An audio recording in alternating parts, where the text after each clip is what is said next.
Did you see the comments on the short that I uploaded? I did not. So I unintentionally, but kind of intentionally, rage baited.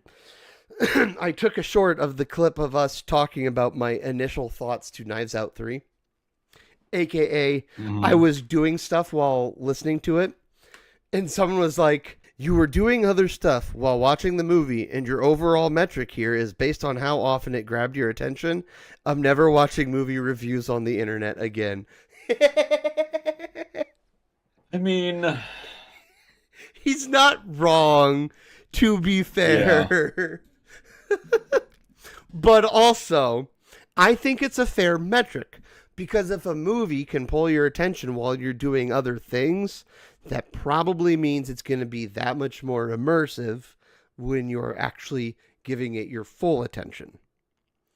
So, excuse for my rage bait, yes. But is it also rage bait? Also, Yes. yes. So I rewatched it last night after I finished my Lord of the Rings marathon.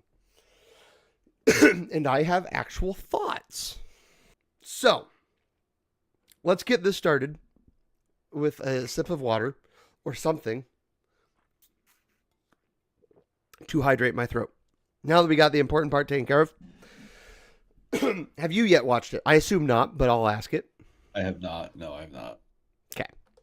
So, I want to get this started. I actually really liked this movie. I want to start that off as my opening thesis. This was a very good whodunit movie. Second major point of my thesis. This is going to be maybe controversial? I don't know. But my second point is that I think the priest character in Wake Up Dead Man is actually one of the most accurate portrayals of a well meaning Christian. One of the most accurate portrayals of a well meaning Christian. Period. In movies. Actually, wasn't insulted, never felt like it was out of pocket. Even when he cursed, it felt natural. You didn't feel like, there wasn't like some sort of self righteous indignation with it.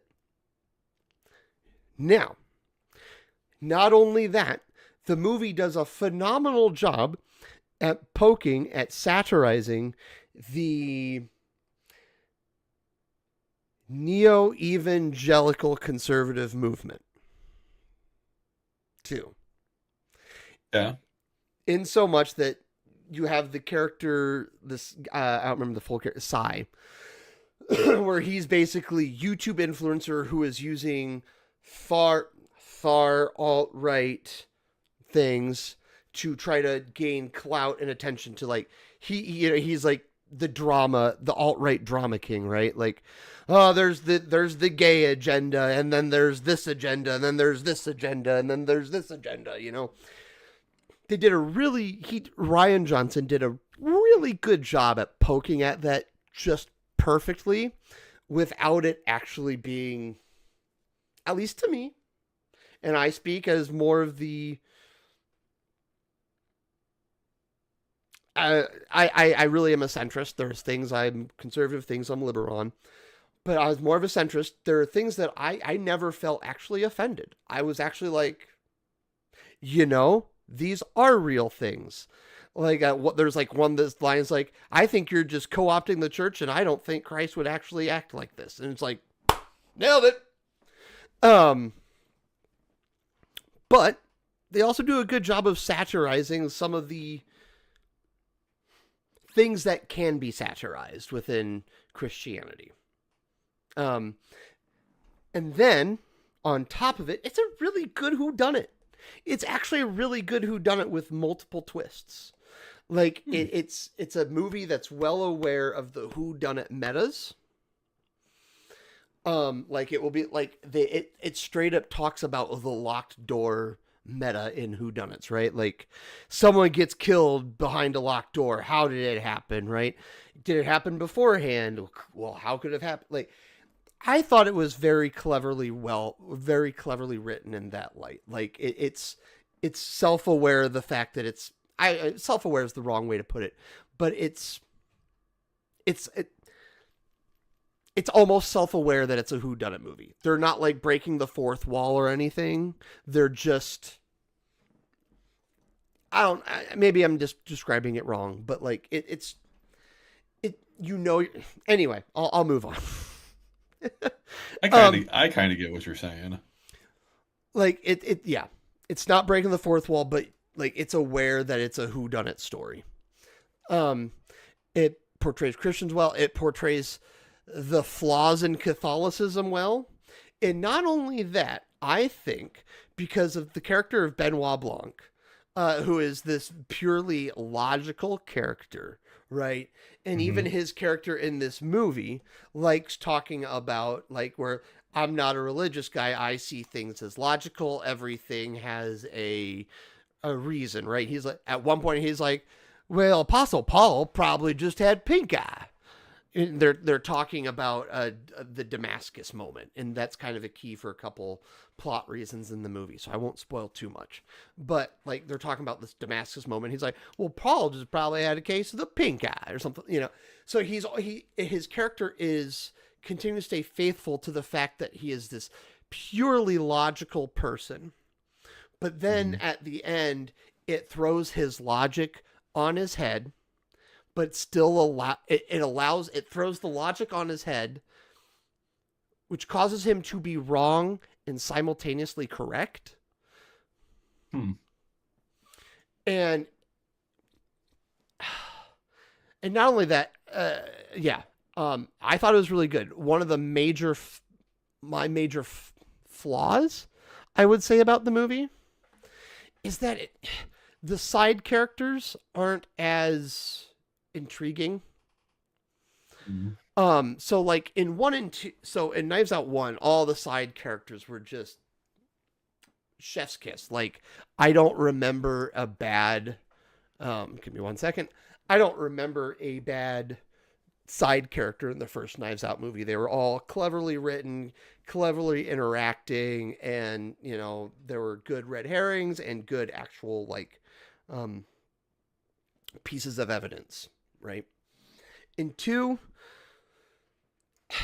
some areas of the movie were weaker, but I found all the characters to be still intriguing, still very entertaining. Like there are still some characters that I go, I remember that was good, or they had something that makes them stick in your mind. In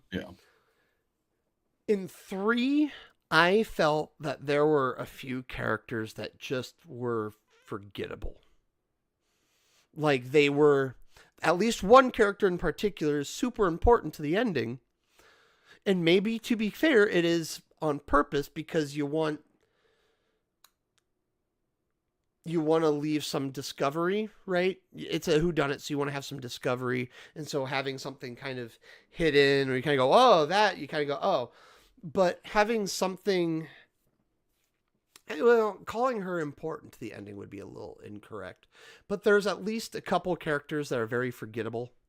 They're just kind of like, you had some importance to the story, but they probably, like, their entire character role probably could have been off-put in some other way.